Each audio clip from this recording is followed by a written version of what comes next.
Hey everyone, Thyworm here with a review for Dice Legacy. First, thanks to the dev for providing me with a key, that is always appreciated. Let's kick off with a few options. There are plenty to tweak the game, this should be sufficient for an RTS game. And the RTS game in question is Dice Legacy, an indie game with a twist. For all intents and purposes, Dice Legacy behaves as a regular strategy game, but instead of workers or builders or citizens, you have dice. Hence the name, and it changes the playstyle as well. But does it change it for the better? Well, I'm not too sure. Without a doubt, Dice Legacy introduces dice in a way I have never seen before in this genre. Dice can be crafted, rolled, improved on, and even merged together to create super dice called constructs. Each building requires different dice, and depending on your role, you can use the dice to either construct a building, farm wheat, or face enemy soldiers in battle, to name a few examples. Rolling your dice properly, managing their health, and placing them strategically, that's what the game is all about. All other concepts in Dice Legacy you have seen before, like the several resources displayed on the left, or a council that has you pass certain legislation each season, like in Frostpunk, or a research tree that allows you to create more advanced buildings as you go.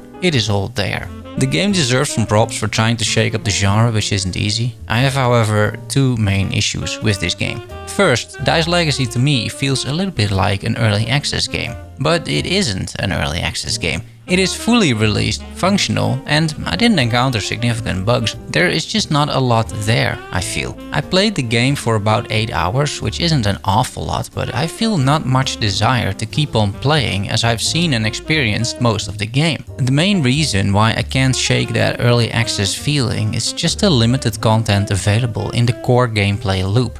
There are about 25 buildings or so, actually a few resources, and within a few hours I built everything the game had to offer in terms of tech, buildings and military. And contrary to an early access game like Timberborn, which did give me that itch to keep playing, Dice Legacy strikes me as overall limited. So what is on offer then? Well, the game in its current state offers two main game modes. There are scenarios, including the main campaign. These scenarios offer various restrictions to increase the challenge. For example, you only get to have 6 dice instead of the standard 12, or it's winter all the time, meaning that no wheat is growing and your dice are freezing and become unusable unless you heat up your settlement, like in Frostpunk.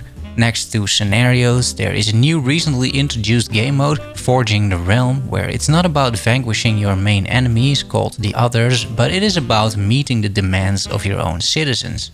You get requests and you need to fulfill them. Meet enough requirements and you win the game mode. Fail to meet your subordinates' demands and you fail the game. On top of this, there are memories, basically more restrictions. You may be thinking that there are plenty of options with me telling you all of this, but I suppose technically that's true, but all these gameplay modes don't significantly change the core game. The main issue is exactly in that core gameplay, which I ultimately just didn't find that interesting and compelling. Which brings me to point 2, a very subjective point. I'm talking about the dice.